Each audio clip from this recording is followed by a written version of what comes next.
dengan kemurahan-Mu. Kau rancangkan masa depanku penuh dengan harapan. Aku ada saat ini, semuanya karena kasih-Mu.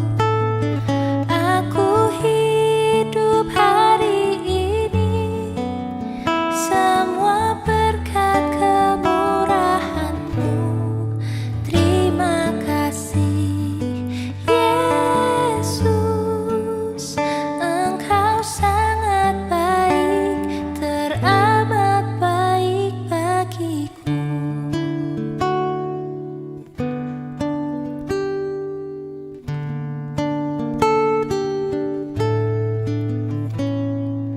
Kau hiasi kehidupanku dengan kemurahan-Mu. Kau rancangkan masa depanku penuh dengan harapan. Aku ada saat ini, semuanya karena kasih-Mu. Aku hidup hari ini, semua berkat kemurahan-Mu. Terima kasih Yesus, Engkau sungguh baik, teramat baik bagiku.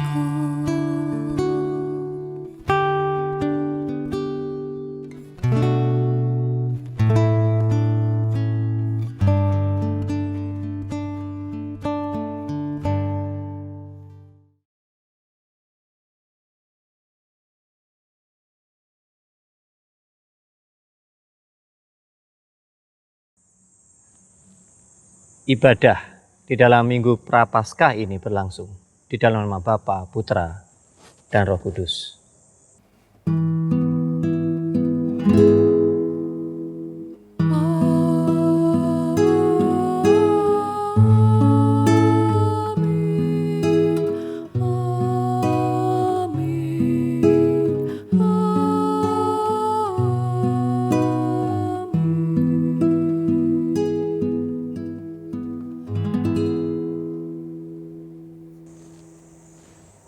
Kiranya kasih karunia dari Allah Bapa dan dari Tuhan Yesus Kristus menyertai saudara sekalian. Kekasih-kekasih Tuhan. Hari ini kita bersama-sama akan menghayati tentang bagaimana kita beriring-iringan di dalam sebuah perarakan. Bayangkan sekelompok orang yang berbaris, bergerombol bersama-sama berjalan menuju kepada hidup yang sejati. Untuk itu, marilah kita bersama-sama. Apakah kita sudah siap?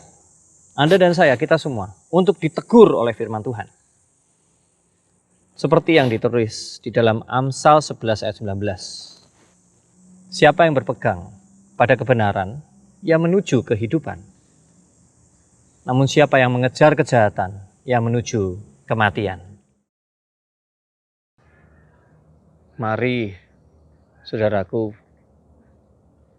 salah satu keindahan dalam kehidupan adalah ketika kita berhasil menikmati saat-saat di mana kita justru berjuang untuk menemukan sesuatu yang perlu kita sadari dalam hidup ini. Dan mari bersama-sama kita menundukkan diri di hadapan Tuhan. Ya Yesus Tuhan kami sungguh ingin Tuhan bahwa kami menjadi pendengar-pendengar yang mempunyai telinga yang lebar untuk menampung teguran dari Tuhan. Ampuni kami jika kami seringkali sudah ditegur, namun kami tak kunjung ingin berubah. Tak segera kami menyikapi, merespon, memberikan umpan balik yang bahkan kami harapkan. Kami berharap kami begini, begitu, yang baik, yang sesuai keinginan Tuhan menurut kami, itu pun tidak kunjung kami wujudkan. Tuhan, kini kami sadar betapa keras kepalanya kami. Kami sungguh ingin Tuhan, Engkau menaungi kami dengan belas kasihan-Mu dan pengampunan. Terimalah Tuhan pengakuan kami ini. Amin. Dengan berdiri bersama kita menyambut berita anugerah dari Tuhan, yaitu kabar yang baik untuk kita semua. Matius 7 ayat 13-14 bunyinya demikian.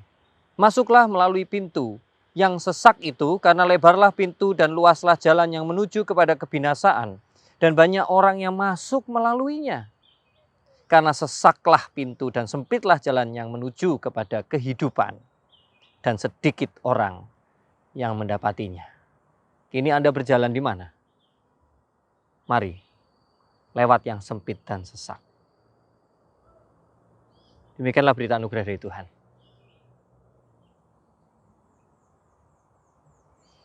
Mari kita memberikan salam damai satu sama lain. Salam damai. Damai Tuhan besertamu.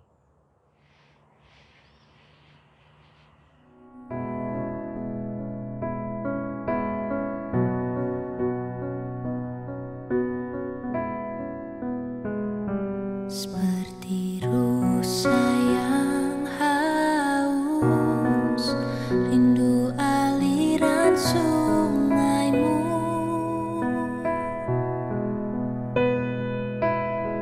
Hatiku tak tahan menunggumu.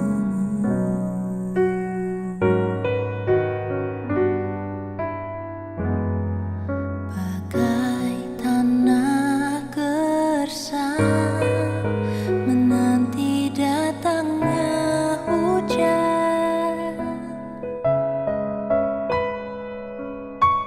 Begitupun jiwaku, Tuhan.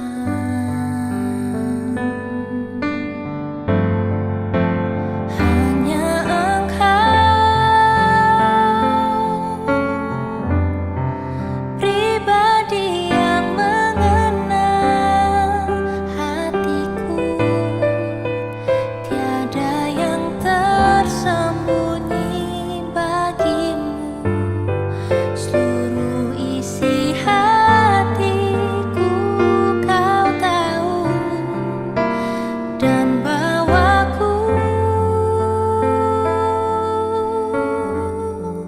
untuk lebih dekat lagi padamu. Tinggal dalam indahnya dekapan kasih-Mu.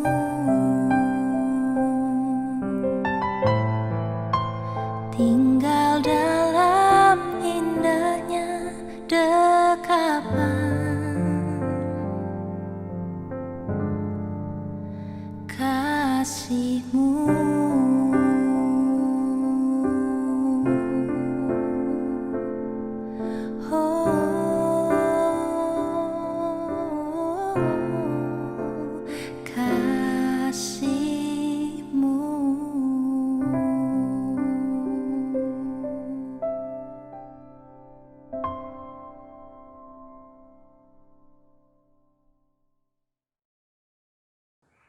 Mari kita satukan hati. Tuhan, kami ingin memusatkan kehidupan kami hanya kepadamu, sehingga kuasa, kemuliaan, dan kebenaran-Mu bernaung atas kami, melalui kuasa Roh Kudus yang selalu menuntun, menggandeng tangan kami. Kami siap dibentuk di dalam Kristus Yesus Tuhan. Amin. Saudaraku yang dikasihi Tuhan, mari bersama-sama kita siapkan Alkitab kita dari Filipi pasalnya yang ketiga ayat 17 sampai ke 21, dilanjutkan Filipi 4 ayat 1. Saudara-saudara, ikutilah teladanku dan perhatikanlah mereka yang hidup sama seperti kami, yang menjadi teladanmu. Karena seperti yang telah kerap kali kukatakan kepadamu, dan yang kunyatakan pula sekarang sambil menangis. Banyak orang yang hidup sebagai seteru salib Kristus. Kesudahan mereka ialah kebinasaan. Tuhan mereka ialah perut mereka. Kemuliaan mereka ialah aib mereka. Pikiran mereka semata-mata tertuju kepada perkara duniawi. Karena kewargaan kita adalah di dalam surga dan dari situ juga kita menantikan Tuhan Yesus Kristus sebagai juru selamat yang akan mengubah tubuh kita yang hina ini sehingga serupa dengan tubuhnya yang mulia menurut kuasanya yang dapat menaklukkan segala sesuatu kepada dirinya. Karena itu, saudara-saudara yang kukasihi dan yang kurindukan, sukacitaku dan mahkotaku, berdirilah juga dengan teguh dalam Tuhan, hai saudara-saudaraku yang kekasih. Demikianlah firman Tuhan, yang berbahagia adalah kita semua yang selalu memegang dengan teguh setiap firman itu di dalam kehidupan.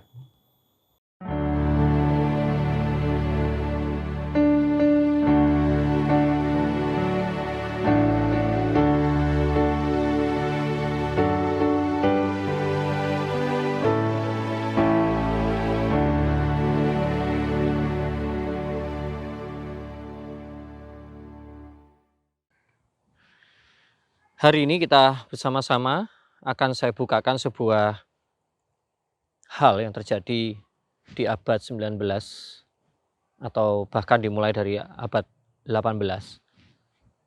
Bagaimana ternyata kata sadis ya atau sadisme, sadis itu yang tadinya kita berpikir apa sih bedanya kejam dan sadis gitu ya. Ternyata sadis itu berasal dari nama seorang filosofer yang menghabiskan masa hidupnya di penjara dan di rumah mental selama 29 tahun. Dia adalah yang bernama Marquis de Sade. Tulisannya de Sade itu DE spasi kemudian Sade. SADE. Jadi Sade dan kemudian itu dalam perkembangannya diambillah diturunkan menjadi kata sadis. Saudara, kenapa? Karena salah satu karya yang terkenal buruknya maksudnya adalah buku yang menjijikkan, ya, The Disgusting Book. Ya, disgusting itu dalam bahasa Inggris itu menjijikkan. Apa isinya? Rupanya Marquis atau si Sade ini, dia mengikuti atau mendirikan, memulai ya, suatu faham atau sekelompok orang yang disebut dengan libertin. Ya, libertin ini adalah kelompok yang hidup ingin benar-benar terlepas dari hukum, aturan, norma, etika, dan semua hal yang baik. Dan saudara bisa dibayangkan salah satu hal yang menjijikkan yang dikatakan oleh yang dinyatakan dalam sejarah, yaitu ketika dia melakukan kegiatan seksualitas yang di luar kelaziman tentunya terhadap seorang perempuan berusia 36 tahun. Dia adalah seorang prostitusi, ya, seorang pekerja seks gitu ya. Dan kemudian dia melakukan apapun kekejaman, jadi seksualitas kejam, ya.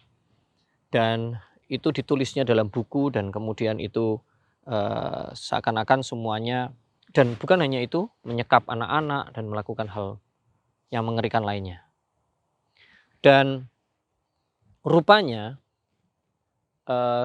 apa yang membuat Rasul Paulus di dalam bacaan kita hari ini dari Filipi dikatakan bahwa Rasul Paulus menangis, gitu ya. Memang di sana ada 3 kelompok ya kemungkinan di antara orang-orang yang dimaksud di seputar tempat di mana Rasul Paulus melayani di Filipi itu. Bahwa nantinya ada kemudian ada Euodia, kemudian Sintike, Sensugos, Clemens dan sebagainya, tetapi bagian bacaan kita ini lebih memusatkan pada perhatian ada 3 kelompok di sana. Yang pertama adalah kelompok Yahudi atau Yudaism. Kelompok yang pertama ini adalah kelompok yang mengagung-agungkan keyahudian, Taurat, tradisi, dan itu sangat luar biasa ditinggikan. Dan itu rupanya sesuatu yang tidak cukup membuat kehidupan ini menjadi baik. Ya. Namun ini tidak cukup membuat Rasul Paulus menangis. Tidak seperti kelompok libertin seperti yang saya ungkap dari pertama tadi. Kelompok yang kedua itu adalah kelompok Gnostik. Gnostik ini adalah mereka yang mengagung-agungkan pengetahuan. Ya, jadi pengetahuan itu lebih tinggi daripada hal-hal yang kita rasakan dari dalam keimanan Tuhan dan sebagainya. Dan ini juga tidak termasuk yang dimaksud oleh Rasul Paulus. Nah, sehingga cukup jelas bahwa yang dimaksud adalah kelompok yang betul-betul hidupnya itu di luar moralitas, kelasiman, menabrak hukum, menabrak dan membuat orang benar-benar tercengang. Begitu jahatnya. Ya, dan tertawa di atas kejahatan itu. Jadi saudara sekalian yang dikasihi Tuhan, sudah bisa bayangkan sehingga memang ini sangat terkait dengan ayat di mana Rasul Paulus mengatakan bahwa ya ketika kamu hidupmu bukan hanya aib seperti libertin tadi, tetapi juga dikendalikan oleh perut. Perut ini mewakili kehidupan fisik. Ya. Berapa banyak kita yang hidupnya sebenarnya masih menyimpan hal-hal semacam ini hari ini. Oh, mungkin kita bisa membela diri kita mengatakan, siapa yang bisa membuktikan bahwa saya hidup di luar norma, hukum dan sebagainya? Tidak ada yang bisa membuktikan. Kenapa? Karena saya melakukannya dengan tersembunyi. Saya bisa melakukan hanya dengan imajinasi saya. Saya bisa memikirkan sesuatu yang begitu jahat, ya, di dalam pikiran saya saja. Saya bisa bahkan membayangkan orang itu mati atau saya bunuh. Bahkan saya melakukan aktivitas seksual dengan semau saya. Tapi itu semua saya lakukan hanya di dalam pikiran saya. Dan kalau saya tidak pernah bercerita dengan siapapun, maka tidak ada yang tahu. Saya bisa menikah dengan, atau saya membayangkan saya kawin dengan istri orang lain atau suami orang lain. Atau bahkan dengan artis.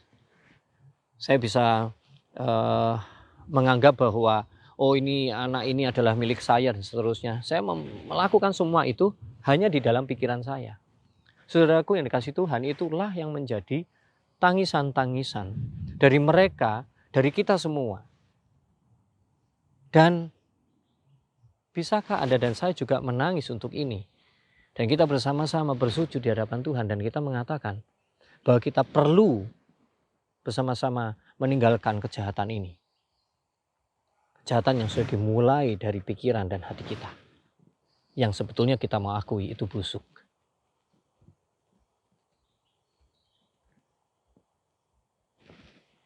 Dan saudara, untuk bisa seperti latar belakang saya ini adalah jalan begitu ya, menuju kepada hidup yang sejati. Dan saya berada di tengah-tengahnya. Maka setidaknya saya mengajak kita untuk menerima fakta, ya, kenyataan-kenyataan. Kita menerima kenyataan yang semua yang bisa kita sentuh. Semua ini kita bisa sentuh. Jalan ini bisa kita injak, kita bisa jalani. Kita bisa rasakan jika di sini ada cahaya yang panas atau mungkin air yang turun berupa hujan. Semuanya bisa kita rasakan. Angin kita bisa rasakan. Dan itu kenyataan. Termasuk kenyataan bahwa ada manusia-manusia yang jelas-jelas jahat. Melakukan pembunuhan, memukul orang. Banyak hal. Dan termasuk kenyataan yang baik. Apa itu? Kenyataan yang baik adalah kenyataan di mana ada orang-orang yang juga melakukan kebaikan. Ya, lepas dari segala motif di belakangnya. Orang itu bisa dengan baiknya dia membagi-bagi makanan, mungkin dia menolong orang menyeberang jalan, ya, tanpa kita tahu motifnya. Oh, ternyata yang diseberangkan adalah neneknya sendiri. Kita tidak tahu mungkin, ya. Tetapi itulah kenyataan yang berusaha kita terima. Namun ada satu kenyataan yang untuk menerimanya kita masih bergelut keras di dalam hati kita, karena itu bisa melalui iman percaya kita yang begitu kuat untuk mengatakan bahwa iya betul Tuhan, kalau kebenaran yang Kau sediakan bisa kami temukan, kita rasakan ketika kami berjalan di dalam kesetiaan. Dan itu adalah kenyataan. Kesetiaan yang dari Tuhan, kasih, kelemah lembutan, cinta yang mendalam, yang sungguh-sungguh. Pikiran yang terus berusaha menjernihkan diri dari barang-barang rongsokan dan yang buruk itu. Itu semua adalah sesuatu yang nyata. Memang tidak ada yang tahu. Sama dengan kejahatan yang tidak ada tahu tadi. Tapi itu juga adalah kenyataan yang terjadi dalam diri Anda. Dan betapa hebatnya jika semua yang baik itu bertumbuh dengan segar dalam kehidupan Anda, seperti yang diharapkan oleh Rasul Paulus dan hampir seluruh imam, rasul-rasul di dalam Alkitab, dan juga seluruh aktivis gereja saat ini. Dan termasuk mungkin Anda.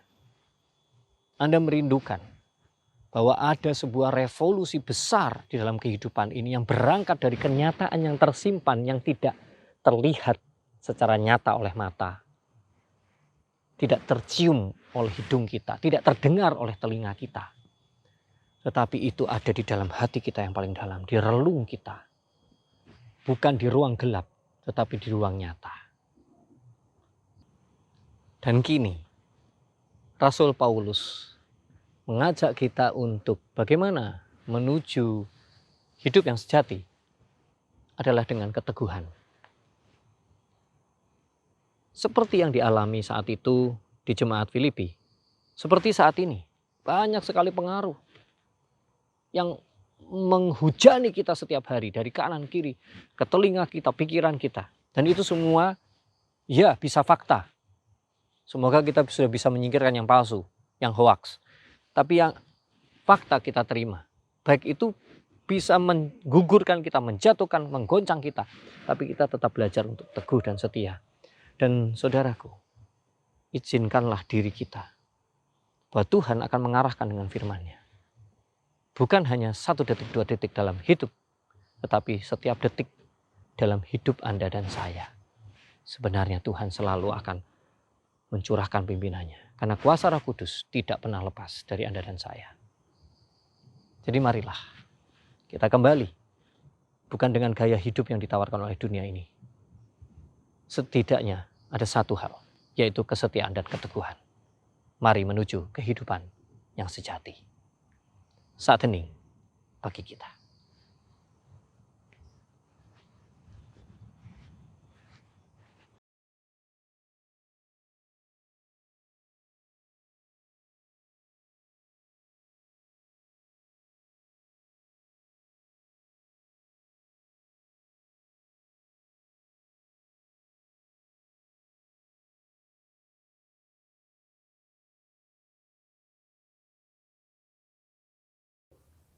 Bapak Ibu sekalian, dengan bangkit berdiri, mari kita ikrarkan iman rasuli kita bersama dengan seluruh orang percaya di segala abad dan di semua tempat.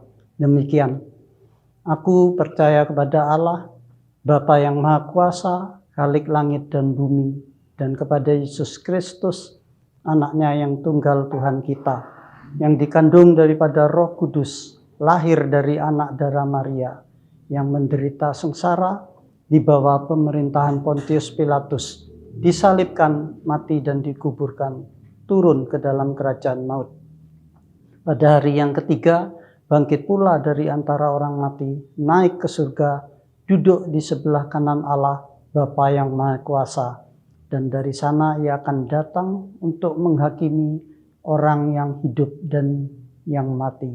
Aku percaya pada Roh Kudus, gereja yang kudus dan persekutuan orang kudus, pengampunan dosa, kebangkitan orang mati, dan hidup yang kekal. Amin. Mari kita berdoa dengan ketulusan hati kita demi orang-orang dan dunia di sekeliling kita.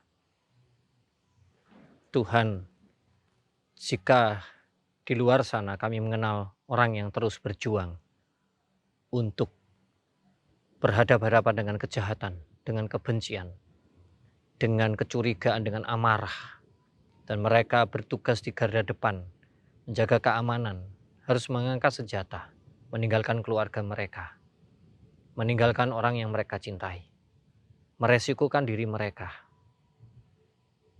Maka Tuhan, doa kami layangkan agar penyertaan dan kasih-Mu melingkupi mereka. Demikian juga para pejuang-pejuang yang terus menggembur-gemburkan dan mengumandangkan kedamaian kehidupan, keteguhan, kebenaran. Para pemimpin gereja, para aktivis, agar mereka diingatkan untuk tidak tersedot pada hal-hal teknis, bicarakan seputar organisasi, kerapiannya, aturannya. Bukan itu yang terutama. Tetapi bagaimana kenyataan-kenyataan tentang hati, tentang iman yang terus berlomba, kasih yang melawan kebencian, mengobati yang terluka. Inilah panggilan kami. Dan bagaimana mereka-mereka yang sedang bergelut melawan sakit penyakit, mereka membutuhkan ketabahan, kesetiaan.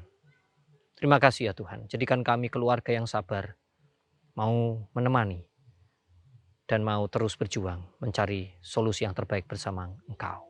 Inilah setiap doa kami yang kami satukan bersama doa yang Kau ajarkan. Bapa kami yang di surga, dikuduskanlah nama-Mu, datanglah kerajaan-Mu, jadilah kehendak-Mu di bumi seperti di surga. Berikan kami pada hari ini makanan kami yang secukupnya, dan ampunilah kami akan kesalahan kami, seperti kami juga mengampuni orang yang bersalah kepada kami. Dan janganlah membawa kami ke dalam pencobaan, melainkan lepas kami dari yang jahat. Karena Engkau yang empunya kerajaan, kuasa, dan kemuliaan sampai selama-lamanya. Amin.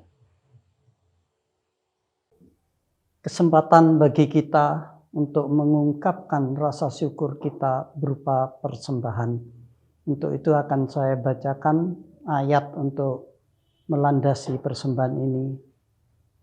Hendaklah masing-masing memberikan menurut kerelaan hatinya, jangan dengan sedih hati atau karena paksaan, sebab Allah mengasihi orang yang memberi dengan sukacita.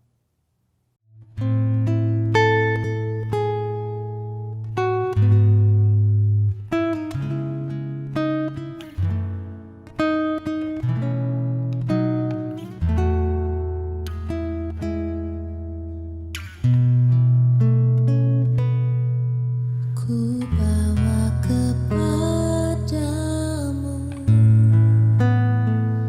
oh Tuhan,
Dengan bangkit berdiri, mari kita berdoa.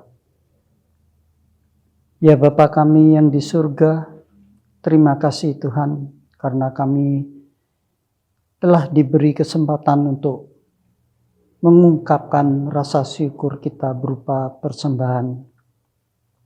Berkatilah persembahan ini agar menjadi berkat bagi kemuliaan. Berilah kebijaksanaan kepada majelis jemaat yang mengelola persembahan ini Tuhan.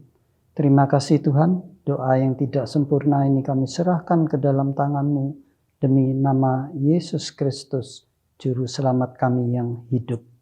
Amin.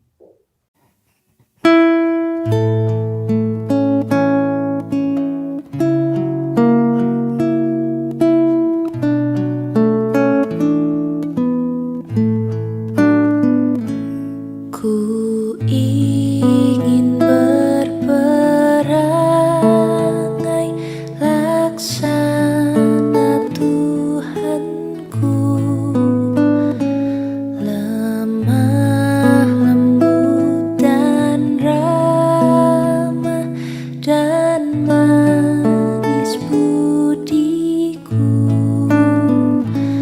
tetapi sungguh sayang ternyata ku jamah. Ya Tuhan, beriku hati yang suci dan benar. Ku ingin ikut Yesus, mencontoh kasih-Nya, menghibur orang susah, menolong yang lemah. Tetapi sungguh sayang ternyata ku jamah. Ya Tuhan, beriku hati yang suci dan benar.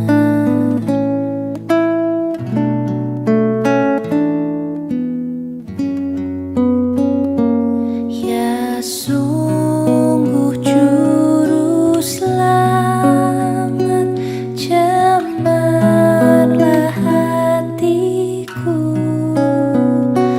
dan hanya Kau yang dapat menghapus dosaku, supaya kelak di sorga ku pandang wajah-Mu, dan aku jadi sama laksana diri-Mu.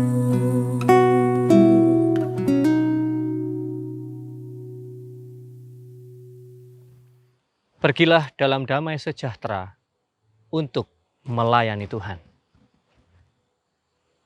Terimalah berkat dari Tuhan. Allah sumber kehidupan, Dialah yang akan mencurahkan kasih-Nya kepadamu, agar engkau dapat menuju ke dalam hidup yang sejati, melalui curahan berkat-Nya, melalui damai sejahtera, hari ini sampai selama-lamanya.